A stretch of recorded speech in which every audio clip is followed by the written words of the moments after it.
Good evening, Jordan. Hello there, Rod. Good to be with you again. Well, it's always a pleasure, Jordan. I was thinking, what is it that we are supposed to be celebrating tomorrow? Well, in my opinion, it is a celebration of man's freedom and a celebration more than anything else of life itself.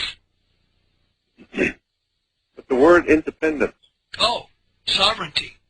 Well, are we independent? No, we're not. Well, then what are we celebrating independence? I don't know why.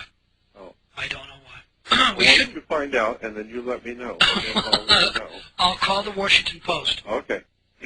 That great bastion of truth and light and justice. And ask them, why are we celebrating Independence Day when we're not independent? And we're owned and operated by a foreign power, and we're not independent. So what are we celebrating independence for? But whatever. Maybe I can get through to Kathy Graham. Yeah. And anyway, so I didn't, we were concerned that maybe I was not going to be on this week. But I'd like to say to those who have been hearing us for the past few months that if you are interested in the things that I talk about and the people that I bring on, be sure to have a pencil and paper, because I'm going to give you a number again, and many of you already know it and heard it. But for those who don't and haven't, I'll be giving you a place to write to and a phone number that you can call 24 hours a day, anytime. And because if something in the future happens where we are not on with this audience and those people who want to order things from me or to talk with me, you need to write down the number, because one never knows what will happen tomorrow. Tonight, I have a young lady who's been a friend of mine for some time, for some years, and she's an exceptionally interesting young lady. I knew that the moment I met her, and we've been friends ever since, and that's been about 5 years ago, and maybe a little bit more than that. And she has a fascinating background and family, and especially in the field that I am most interested in, and that is UFOs, extraterrestrial life, other worlds, that kind of knowledge which has been purposely hidden from us by our masters, who feel that this kind of information is on a need-to-know basis, and we don't need to know. And as you've heard me say many times, I think it's an idea whose time has come that we start interesting ourselves in this kind of knowledge, because if in fact there is something to the stories, the thousands and thousands of stories over the thousands of years, the UFO itself is not a new phenomenon. It did not begin in 1947 as erroneously reported in some documentaries. The sighting of otherworldly phenomena can be traced back to pre-Egyptian. The pharaohs wrote about the things that they saw in the sky. The ancient Romans have many stories about the shiny shields that were in the sky, and of course the Sumerians, one of the most ancient civilizations we have on the earth, talked about those who came down from above, and so there's been all kinds of paintings and drawings made in the Middle Ages by famous artists and painters talking about things that they had witnessed in the sky and painted. So the UFO, whatever the phenomena is, and I am totally convinced that the phenomena itself is legitimate. It's totally legitimate. Now, what the phenomena in fact is, it can be discussed, but I don't think there's any room for discussion as to whether the phenomena exists or not. And if ever I had any question as to the phenomena existing or not, was totally wiped away with my experience that I had up in northern Nevada, where I was a witness to a phenomenal display of 7 of the so-called UFOs. 7 large, white, round, glowing, disc-shaped things. I had no idea what they were. My first inclination when seeing them, I was with 2 other people, and it was about 1 o'clock in the morning, about 20 miles north of Rachel, Nevada, which is like 130 miles north of Las Vegas. We're talking about 150 miles north of Las Vegas, out into the middle of Nevada desert, and I mean it was very, very dark, heavily overcast. And I had 2 people with me, my publisher and a lady friend from Hawaii who was a radio and television a narrator over in, and has a radio and TV show in Hawaii. She was with me, and my publisher was with me, and we were driving out, and this is about 12:30 or 1 o'clock in the morning, and we were about 20 miles north of Rachel, and we stopped, and where we happened to stop at 12:30 at night, there happened to be a wide dirt road leading off to the right, and it was a well-kept, wide dirt road. Very seldom do you ever find a well-kept, level, wide dirt road out in the middle of nowhere. And so we got kind of interested to see where it might go, so we took off the highway and began to drive for about, 3 or 4 miles, something like that, until I got the feeling that we had gone far enough. And so I stopped the car. The other 2 with me didn't want to stop. They wanted to go further, but I just felt we'd gone far enough. And I decided that I didn't feel very safe, and I wanted to get back on the highway. And so by now it's like 1 o'clock in the morning, and so I turned the car around, heading back to the highway because it was extremely overcast. You couldn't see your hand in front of you without the lights on. You could see nothing. It was just totally, totally dark. And so the other 2 people with me, my friends that were with me, insisted that I stop for a few minutes and at least get out and see if what we might see. And I assured them that it was too overcast and far too late, and we were far too away from the highway, and so it wasn't something I wanted to do. But they insisted, so we stopped for a few minutes. We got out, we turned off the lights in the car, and that is when I discovered what dark really is. Because there were no stars, no moon, no nothing, totally overcast everywhere, no light at all, period. And that is a very dark, it's a very dark world out there. And so we're out in the middle of the desert. Now it's like about 1:30 in the morning, and we're standing there talking to each other, wondering, and I'm wondering why we're even out here. And all of a sudden, the cloud formation over us began to open up just a little bit, but we could see stars behind it. And that in itself was rather startling, since there was no opening anywhere. It was totally overcast. All of a sudden, right where we should be standing, it began to open up a little bit. And we saw the stars, and we all 3 commented, well, look, there's an opening in the cloud.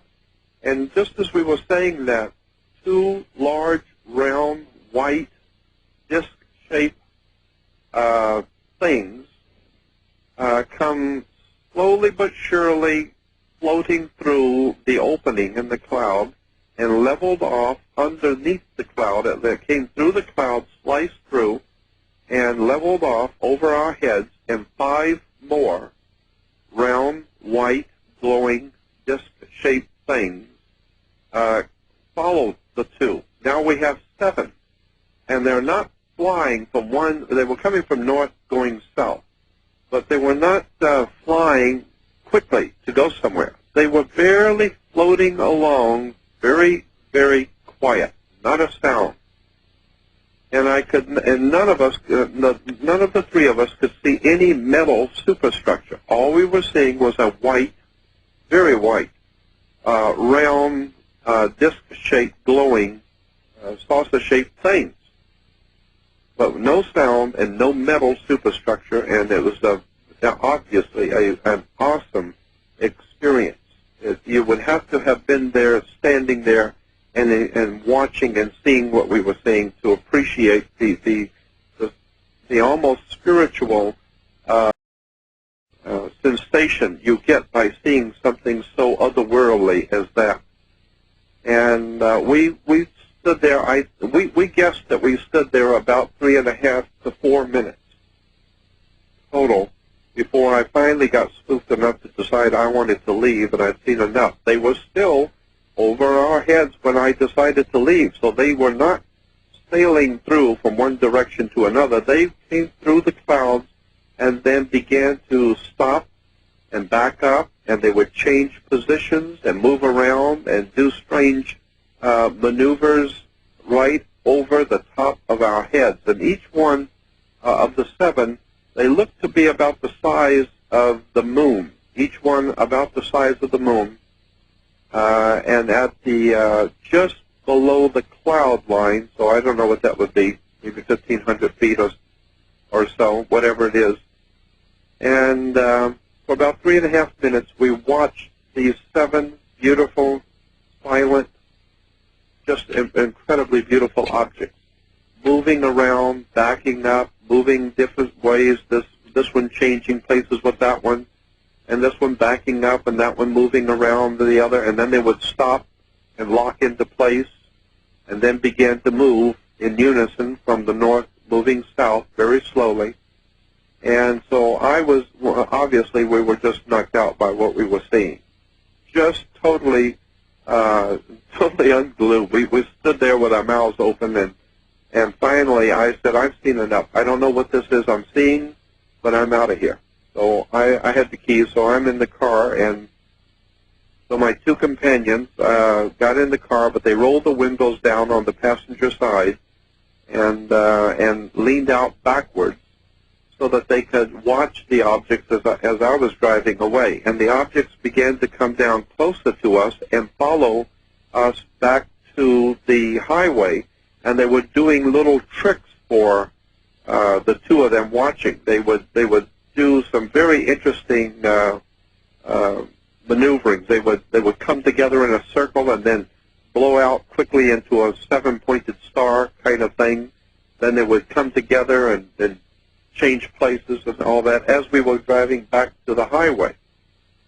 Once we got back on the highway, I felt a bit safer because I was mostly concerned. I was not frightened or afraid of the images and the things which we were seeing as much as I was afraid that we might possibly have been on military property and we didn't know it, and then we would really be in trouble. So I felt much better being back on the highway. As it turns out, we were nowhere near military property. We just happened to be in the right place at the right time. But that experience, and we had others while we were out there. This whole area is called, the general area is called Groom Lake, or Area 51, which is right out there by Rachel, Nevada. Many people know where that is. It's a rather famous place. But the experience I had out there with my 2 friends taught me something. We came away, the 3 of us coming away from that experience. Of course, the rest of that evening, the rest of that night, we could hardly sleep because we were talking about what was it that we saw tonight. And we concluded a couple of things. One is that if that technology which we witnessed and we all 3 saw together, if that was in fact human technology, if it were humans who had produced those things, if it was military, but mostly if it was human, then that implies that our technology is so far, far in advance of anything that we had ever thought. And I grew up in a Navy town with Naval Air Station, one of the largest naval air stations in the world. And so I know, and I have family in military, so I know what experimental aircraft and Navy craft and on all its high-tech experimental craft. I'm somewhat familiar with that kind of subject. But what I saw was nothing compared to anything I have ever in my life known about or knew that existed. So we were seeing things that night that was just pretty incredible. And as I said, there were 7 of them. and they were absolutely beautiful with no sound and no metal superstructure as we could tell.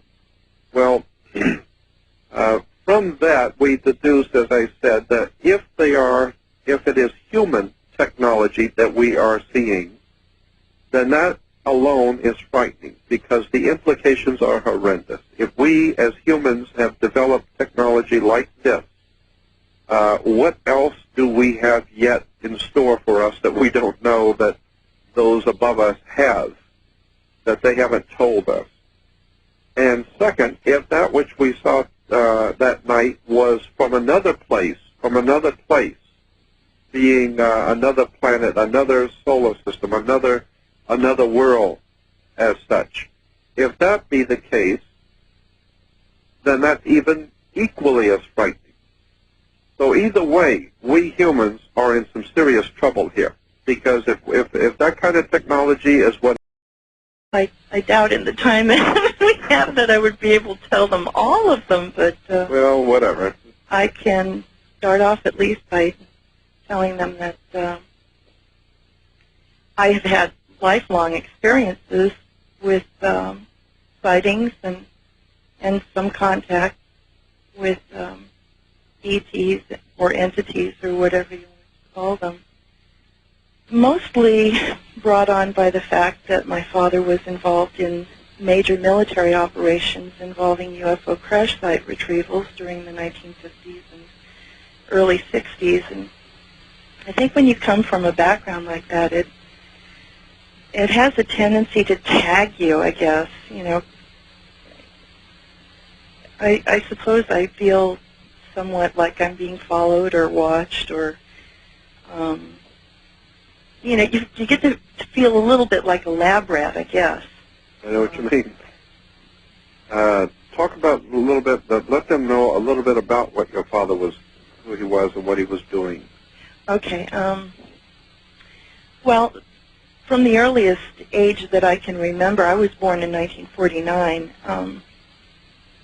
My dad, he started out very early on in the military, around just after the turn of the century. He was a lot older than my mother by 25, 30 years, and he started out in the cavalry, and that moved on in as the military evolved into the Army Air Corps and then into the Army from that branch.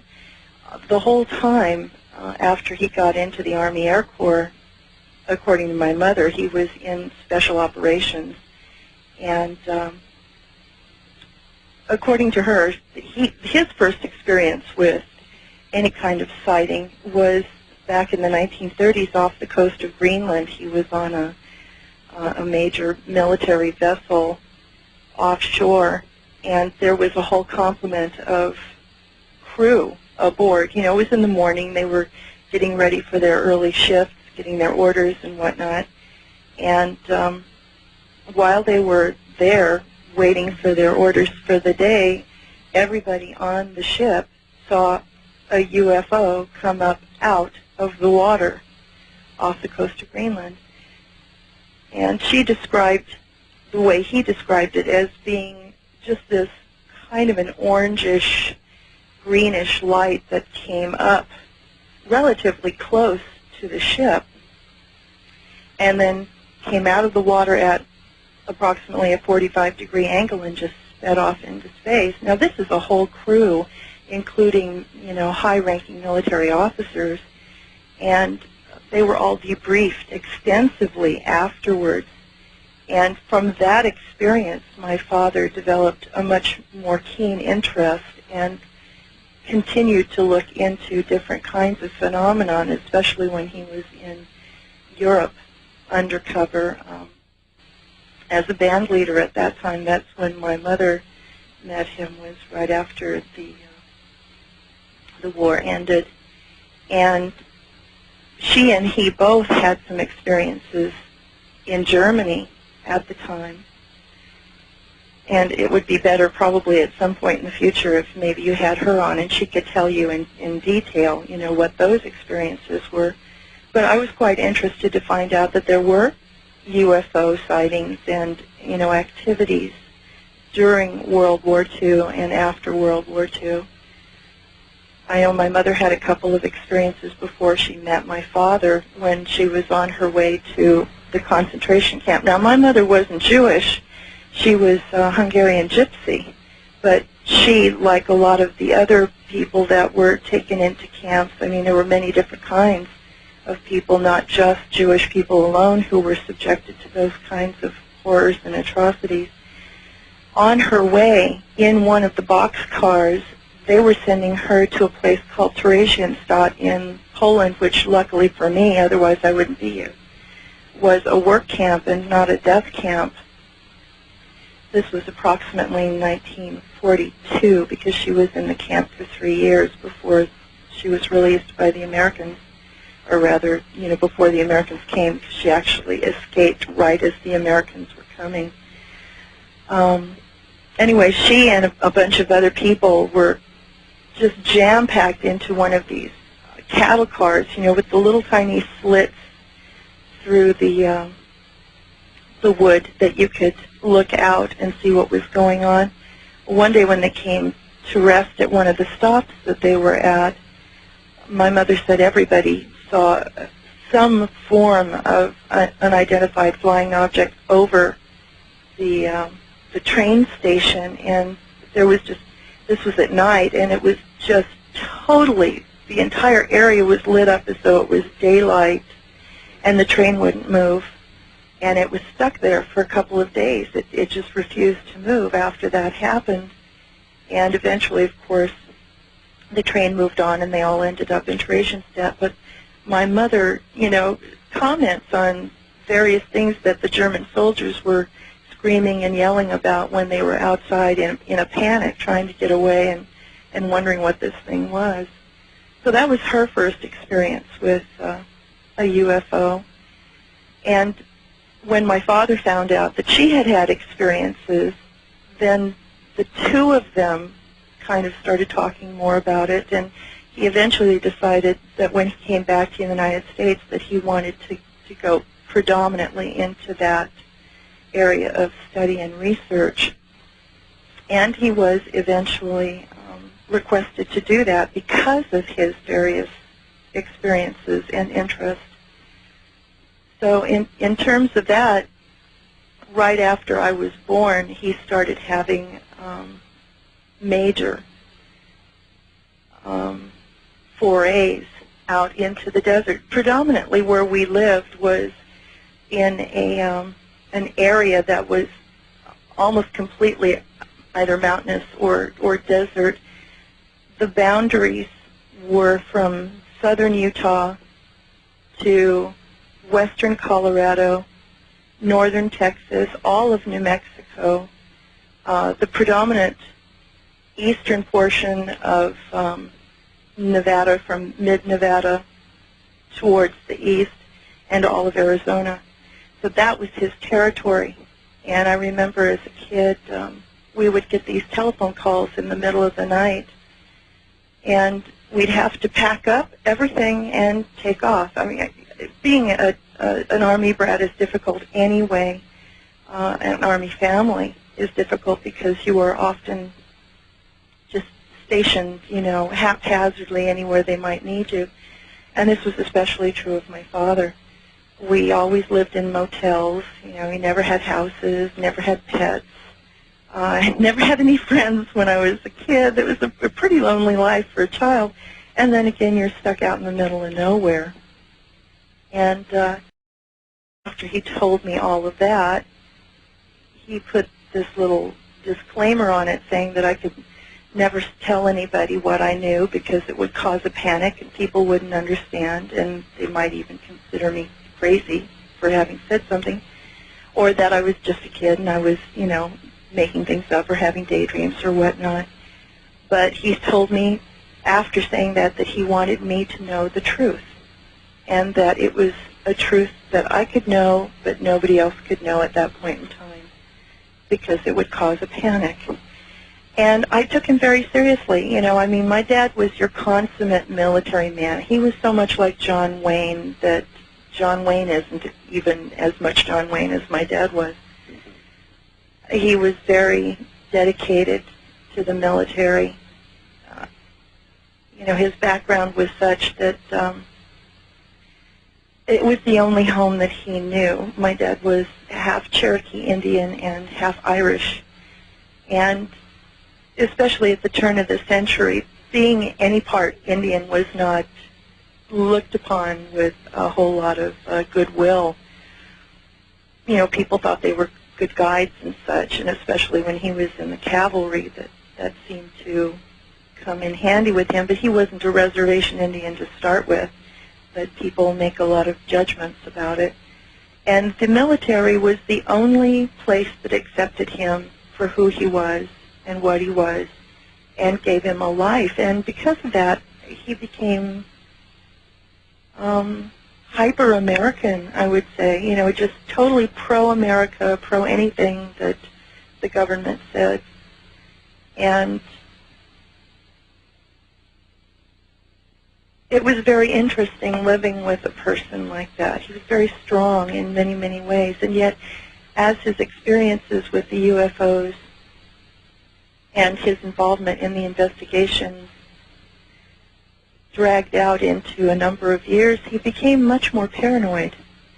Not just about what he was doing, but what could happen to him or to his family from doing it. It was an interesting situation, very interesting situation. You were telling me once about when you were a little girl.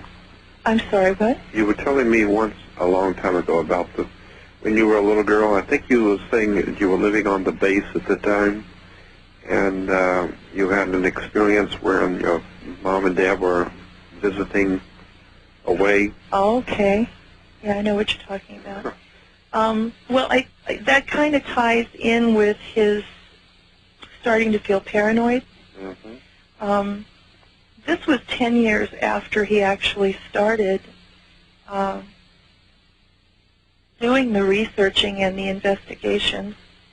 Now, after he told me what he was doing and that these creatures existed, he didn't really ever talk to me again about it. He talked to my mother about it, and it took me years to get my mother to tell me anything, because I was trying to piece things together from memories and all of that.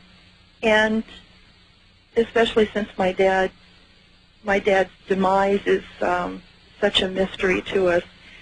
But as he got more involved towards the 1960s, he started talking to my mother about being worried about me because we were always in the desert, and he was really paranoid about me being out there all by myself, and he would just scream and carry on if she didn't know where I was. And I don't think he ever really talked to her about the import of what his fears were, but later on she told me that much of it was because what they were finding in these crash sites were a lot of children. A lot of them were hybrid, but many of them weren't. And I think he started thinking that maybe there was a chance that I could be abducted or something because he wasn't sure why they were there. But regardless, he was also worried about himself. And he used to tell my mother that if he ever went into a military hospital that he might never come out because he knew too much. Now, at first it was very nebulous about what he was saying, but later on it became very, very clear that there were a lot of covert, weird things going on.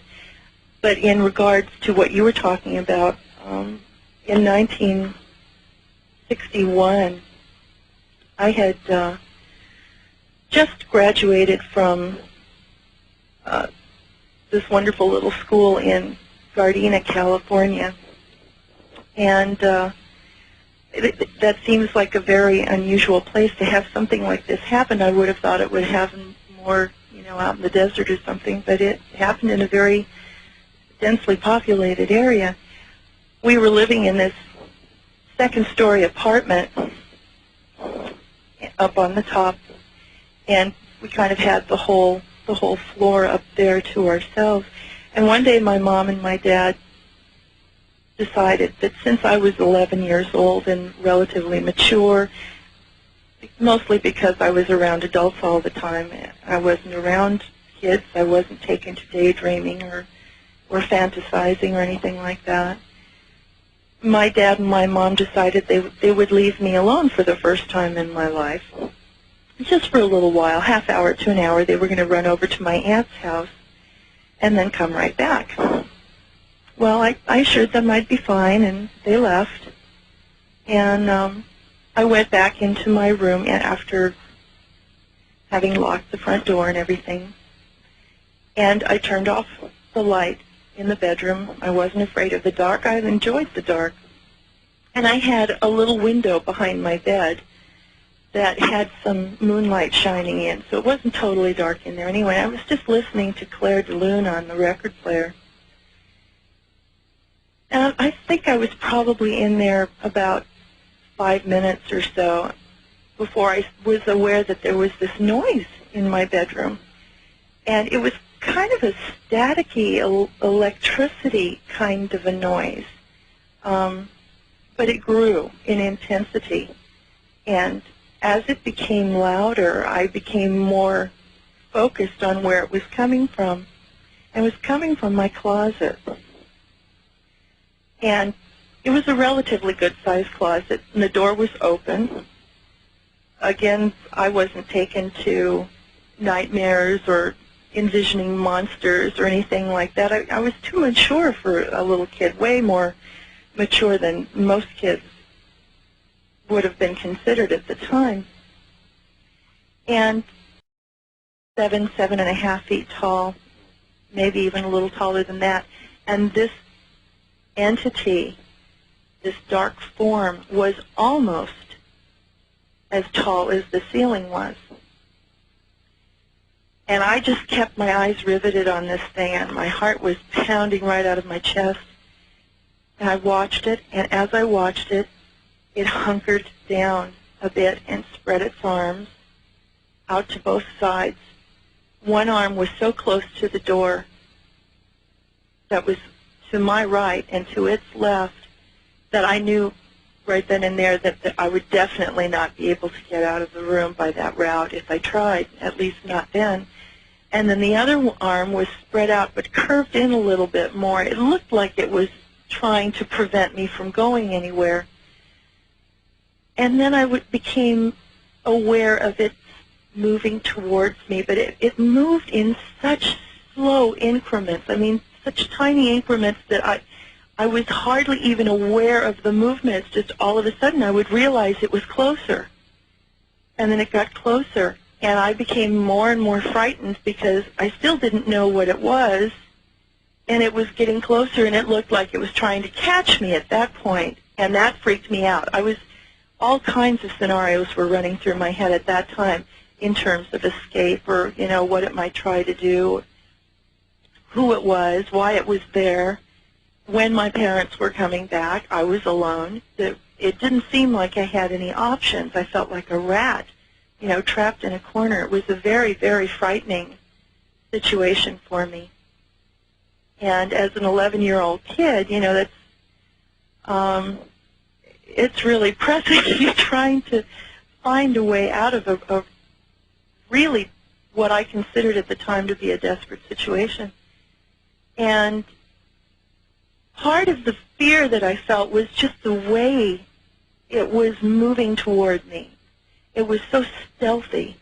It was like a cat, something wild trying to sneak up ever so gently upon something before pouncing, and that was extremely scary. As it moved closer, it got about halfway to me, and I couldn't tell you how long this took because I wasn't focusing on time at all. It could have been minutes. It could have been much longer than that. But my body was increasingly tense, and all of a sudden, part of it came into the shadow of the light that was coming through that window, and what I saw, I wasn't prepared to see. because this thing was reptilian. It had a totally human form in every respect, in terms of, the appendages and the configuration on the body and all of that. But I got a very brief glimpse of the side of the face, including one of the eyes and part of the mouth, and the hand that was outstretched to the left of me and to its right. It had claws, and that clicking sound had stopped by the time it got to that part of the bed. And it still was going very slow, but as soon as I saw the fact that it was not a human being, I just totally freaked. And right at that instant, I thought I was lunch, and I just wanted to get out of the room, and I pushed with all of my might against the wall with my feet and my hands, and I bounded off the bed and just scraped by its claws on its left hand. It threw open the door, whipped around the corner, got into the bathroom and locked it. And I had all these bedclothes that were tangled around my feet and everything. I was trying to get through them and dragging some of them in with me. Scared to death that this thing was going to get me before I could get away. And as soon as I'd locked the door, not thinking that if it could get into my bedroom, it could get into the bathroom, I thought I was safe in there. I hunkered down between the wall and the toilet. There was just this very small space, but boy, I shoved my little pudgy body in there really fast and just hyperventilated my little life away until I heard kind of a jiggle on the door, and yet it wasn't. This creature, whatever it was not trying to get into the door. And I thought about it just very briefly and then panicked out because it started making these scratching noises on the outside of the door, just going right from the very top of the door frame all the way down very slowly to the bottom of the door. It did it 3 or 4 times.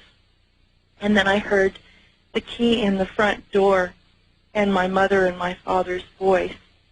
And they came in, and the scratching stopped, and I heard my dad call my name, and then my mother call my name. I just was so petrified. I couldn't speak. I couldn't move. I could hardly breathe. I didn't know what I had just been through. I couldn't fathom the danger that I was in, and I was worried at that point that my mom and my dad were in danger, but there was nothing I could do. It was like this little survival mechanism kind of turns on in you, and everything else turns off. And I just didn't want to be around whatever this was. And then as my mother and my father, I could hear them walking down the hall calling me, and I wasn't answering, so they became more frantic. And they started screaming at that point, and then my father goes, "Oh my God," at the top of his lungs and just running down the hallway. And my mother is screaming at the top of her lungs for me. They'd both seen, because from our front door to the bathroom door was a straight line shot of vision. And gosh, how many feet? Maybe 30 feet, maybe a little less. But if you just come into the door, you wouldn't notice it until you got a little closer, and then you would have seen it. But anyway, they got to the door, and they looked in my room first, and I wasn't there. And by that time, I realized, that I could probably get up and everything. I was safe because it was my dad, John Wayne, after all. And if there was anything there, he'd take care of it, hopefully. And then I opened the door, and I had tears streaming down my face. I was covered in tears and shaking so badly I could hardly speak. And when I opened the door, I saw these deep grooves that had been just carved into the door by this hand with claws, and it had just made curls down to the bottom of the door frame. And it was a very, very, very scary and freaky situation, made even more more intense by my father's reaction to it, because he said, "That's it. This is over. We're getting out of here. We're moving right now." And we did. We moved immediately after that. And as far as I know, my dad didn't have any more investigation calls. It's like everything stopped right then and there, and we moved down to San Diego. Well, I hadn't heard the whole of the story. Just mentioned Pardon? some of it. I said I had not heard the whole of the story. The time we had talked, you just mentioned it in passing, but that is the kind of subject matter I think that we need to look at, because as I have said on this program before, in the Western tradition of theology and religion, there is the concept, the accepted concept of angels in religion, in both the Jewish and Christian religion, the concept of angels. And as I've said in the past, angel is nothing more than angel, and El was the name for God, and Ange meant messenger, so it's a messenger of God, and angels. We've talked about how in the Old Testament and New, angels always appeared in forms of men. But there are, and so consequently, I'm saying that in both Jewish and the Christian religion, it makes room for the existence of messengers of God, or the messengers of deity. And where do angels come from? Where do these spirit creatures come from? Well, they come from out there in heaven. Well, where is out there? Depends on where you're standing on the earth as to what you're pointing, where are you pointing out there? Consequently, as I've said in the past, if you are from here, from the earth, you're terrestrial, and if you're from out there, like angels, then you're extraterrestrial. Mm-hmm. And with the coming of Zecharia Sitchin's work, where his work is so monumental on the ancient Sumerians, and they're talking, and their ancient writings, and the ancient peoples of the world talking about the gods who came down, and the alien gods who are not of this world, who have come here from another place. And this is all documented from the old Sumerian cuneiform manuscripts, and from the ancient Egyptian, and from all the other ancient cultures of the world. Oh, absolutely. Every ancient culture that we have has these God from outer space myths. Every one. Every one of them. Every yeah. one. You just have to read a lot to find all the information, but it is there. And there's a lot of it, even more so out there than you would suspect. A lot of doctoral theses, a lot of very scholarly work being done. And any time you get the United States government and world governments involved in the research and the research of these things, these subjects, then you know there must be something to it. If the military is concerned about it and have people doing research on the subject, and they've got special investigators doing this kind of research, then there must be something to it. Oh, absolutely. And when you have, mythological or mythologically related subjects, I mean, when you're talking about ancient peoples, they had a certain language that they had to deal with in describing what they were seeing. If they didn't have a technological language that was adequate to express Exactly technology right. That's right. of the 20th century or beyond, or outer space technology, they would have to relate that to something in their own world. Ergo, you would have things like birds, Right. Because something flew, or chariots in the sky to represent something like a UFO. Right. So therefore, this is not a new phenomena that we are given to understand. The UFO came into the American consciousness in 1947 with a Roswell incident, and that was about the first time that the subject of UFO comes into prominence. In fact, that is not true. In fact, as far back in history as you can go, the existence of extraterrestrial and alien life forms and otherworldly entities, and that kind of subject has always been known to all of the ancient, including the American Indians have just tons of material and stories and all of their culture of the American Indians and, as we said, all the other ancients. So there's too much smoke not to be a fire. There's something going on here. To use indigenous life forms to help you out, especially if you consider these life forms lesser than you in some respect, either physically or intellectually or whatever. Mm-hmm. So there seems to be some evidence to suggest that if, in fact, these aliens came here to help create our civilizations and kind of gestate them along gradually, that they also genetically engineered a lot of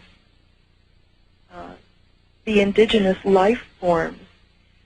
Even in the Bible, you know, there are instances there where they talk about Adam and Eve in the garden and Cain and Abel and all of that. And Cain went out and ended up going with the others. Well, who were the others that were out there?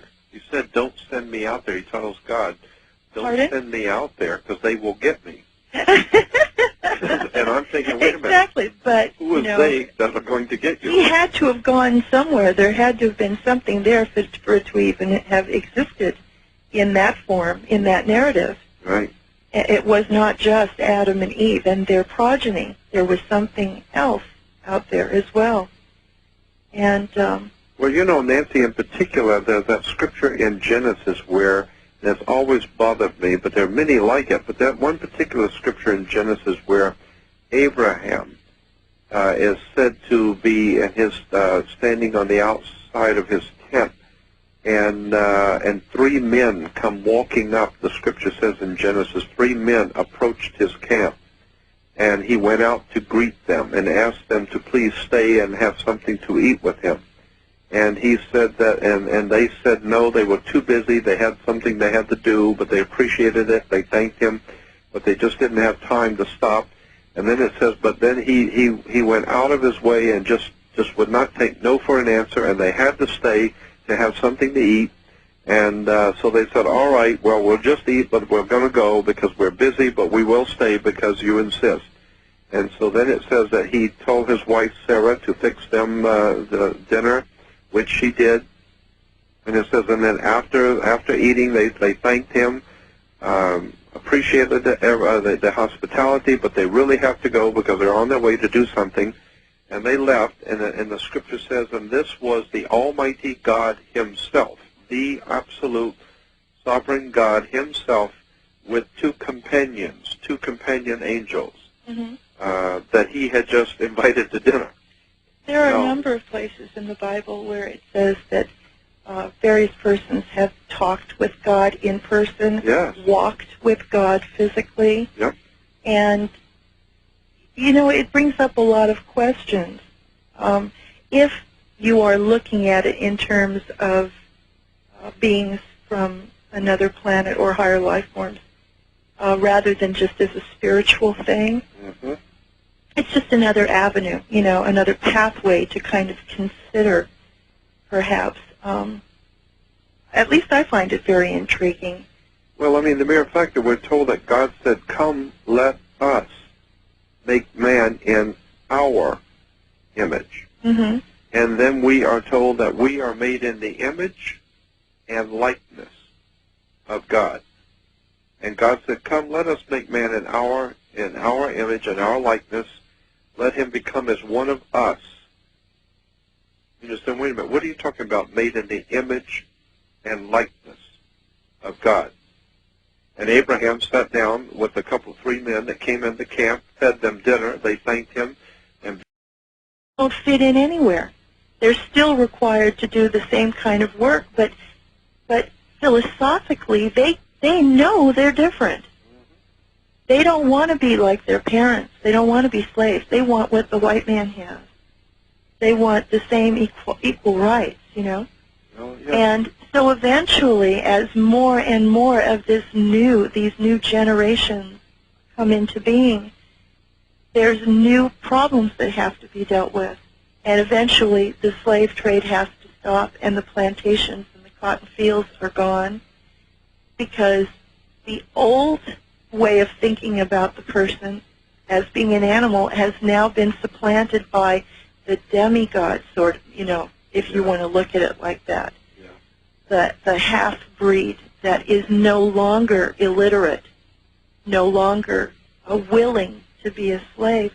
And I think that's very similar to what must have happened if, in fact, we had entities from outer space come down here and seed the earth with their own genetics, that there could be a number of us that are, part of that genetic pool.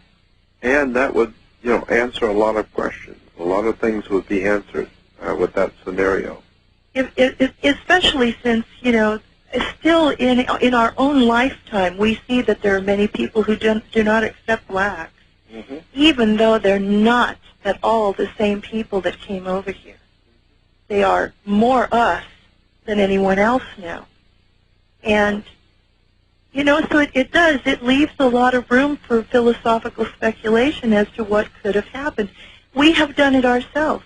We cannot sit here and say it could not have been done by another. We've already done it ourselves to another culture. That's right. Let's take it from the other side, and let's suppose that maybe another culture came here that was superior, that was our superior on Earth, our humans. Right.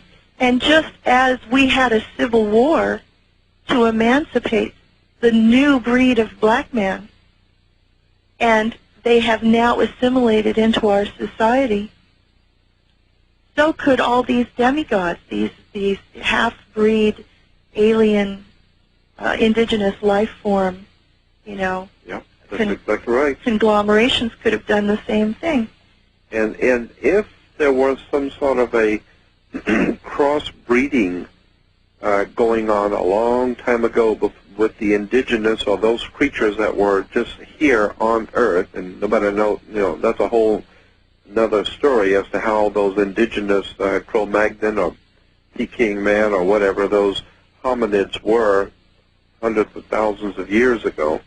Well, just anthropologically, the leap that we took in chronologically a very short period of time for the evolution of man from an ape to Cro-Magnon man, something incredible had to have happened genetically to have made that possible. Absolutely. The human creature on the earth today as we know it, our human beings today, when you go back into archaeological and paleontology history, ancient history, you will see that there's for thousands, hundreds of thousands of years, these hominids are all looking basically alike. And all of a sudden, out of nowhere, pops up us. That's right. And we've got a far superior mind as humans today, far superior, we're far superior in so many ways, and yet inferior in that our bodies they were all friends, so they would take off on vacations together. And this particular year, and this is about 4 or 5 years ago on the radio, and so the guy called me after I was off the air, and he called to tell me this experience where these 5 or 6 families had been were going out, not mountain climbing, but backpacking in Colorado on their vacation together. And he said they were up on a mountain one morning. They come up over a mountain one morning and looked down in the valley, and we're talking about 5 or 6 Christian families here, men and women and children. And he says, and we all saw that there was a ritual, some sort of a ritual going on in the valley that we had come up on that we were not expecting. And there was a large round area out in the valley. We were up on the mountaintop looking down. This large round area in the valley had been cleared away, and there was a round circle of people wearing robes, and they were swaying back and forth, holding hands and chanting. And there was obviously a priest or someone in the middle with a robe. And he said, we were pretty far away, but we weren't that far. We could see what was going on. And so he said, we told the children to be quiet, and no one said anything because we realized we were interrupting some sort of a religious ritual or whatever. And he said, while we were standing there, in the circle appeared another entity out of nowhere, and it was much, much larger in size than everyone else that was there. And he said, the moment it appeared in that circle from out of nowhere, it pointed up at us. And the ritual stopped, the singing stopped, everyone pointed up, and we knew that we'd been seen. And he said, so we figured we were far enough away up on the mountain, and they were out in the valley, that, you know, they would never catch up with us. He said, we turned to run, and that entity that was in the circle was there within a few seconds. It confronted us. It came all the way across the valley and up the side of the mountain. It was not human. And he says, there were 6 families here. We're talking about 6 Christian families with women and children. And he said, we all stood there and watched this thing and saw this thing. He said it was well over 7 foot tall. It was extremely muscular, almost an obscenity. It was extremely muscular in body form. He said, but it was designed like a male human. But it was totally filled with scales, and the head, this thing's over 7 foot tall, the head was the head of a reptile. And he said, it stared at us, and we could tell this thing was an extremely intelligent. It was not a reptile in the normal sense. And he said, this thing stood there staring us at all of us. And he said, I was amazed. Even the children didn't cry. No one could do anything. They were so frightened. He says, then it finally decided that we were not a threat to it, so it turned like it was going to leave, and then it stopped and turned back around and looked at the men, and it never said a thing. He said, but we could tell what it was thinking, that it was very unhappy that we had interrupted. Thinking about it, and I thought, if that thing had really wanted me, it could have had me at any time. If it could get into my bathroom and my bedroom, you know, there would have been no problem. If it really had wanted me, what we ended up theorizing was that it was trying to scare my father away from something that he was working on, and that was the way they came up with doing it. Well, that makes sense to me, that it was merely trying to frighten him away. Right. And it did. It stopped every single thing that he was doing from that point on. And then you said that your father's demise was strange. Very. Can you talk about that for just a few moments? Sure. In 1964, my dad started having an ulcer problem that was somehow related to a bullet wound that everybody said was impossible for him to have had because he was never in combat. And anyway, he ended up going into Balboa Navy Hospital after having a hemorrhage. And they did an operation, took a portion of his stomach out, and he was recovering for a while with no problems. And at the time, he was very, very upset. He was extremely agitated. I had told you earlier that he had been telling my mother that if he ever went into any military installation for any reason where he was helpless, that he would not come out alive. Or the other scenario that he gave her was that they would re-induct him because of what he knew, and that she would never see him again. And I heard them talk a number of times. You know, I was young. I was 14. I wasn't totally conscious of the impact and the import of what they were talking about the few times that I heard them. But I was always very, very aware of my father's fear. And when he went into this hospital, it became even more evident because he started talking about it more. He didn't want my mother to leave his side. She had to know everything that they were doing, every procedure, what was going to happen, not to let them give him any medications that she didn't approve, on and on and on and on ad infinitum.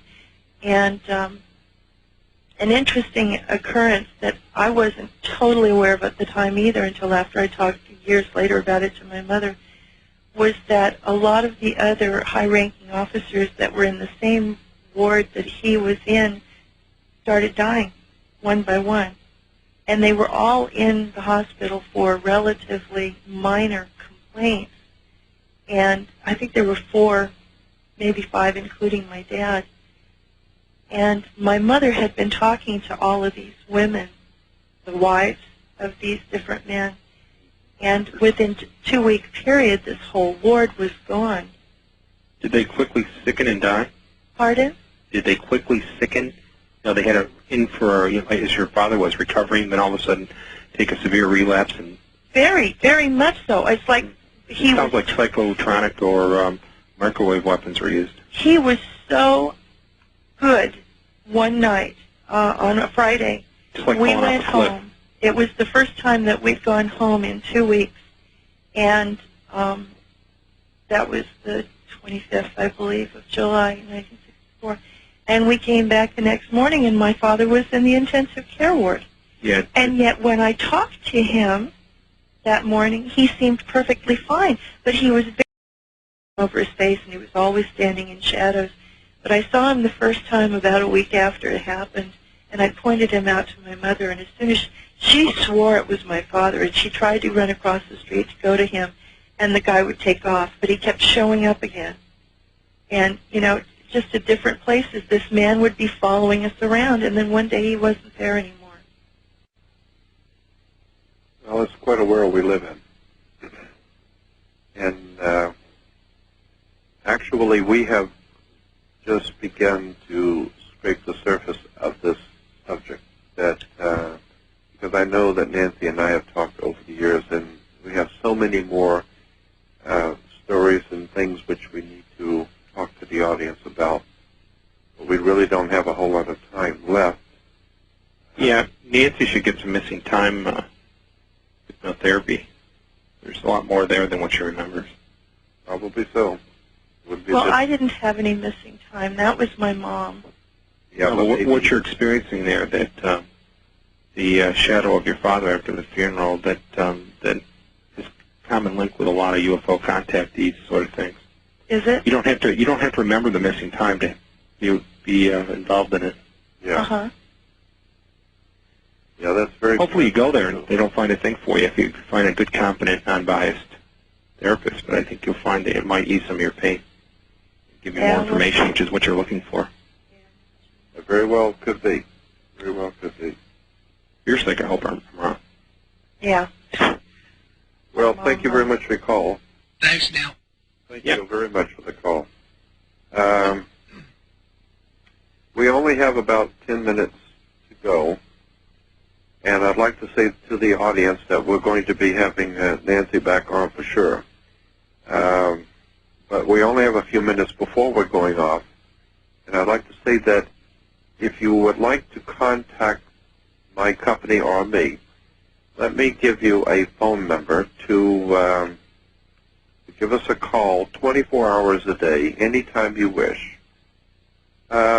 I have talked about on other programs, and I will merely touch on it tonight before we go, that we have 2 books that I feel the people in the audience who are interested in this subject, and especially those who are religious and who are possibly affiliated with a particular church or religious organization, but would like some information on the first 200 years in our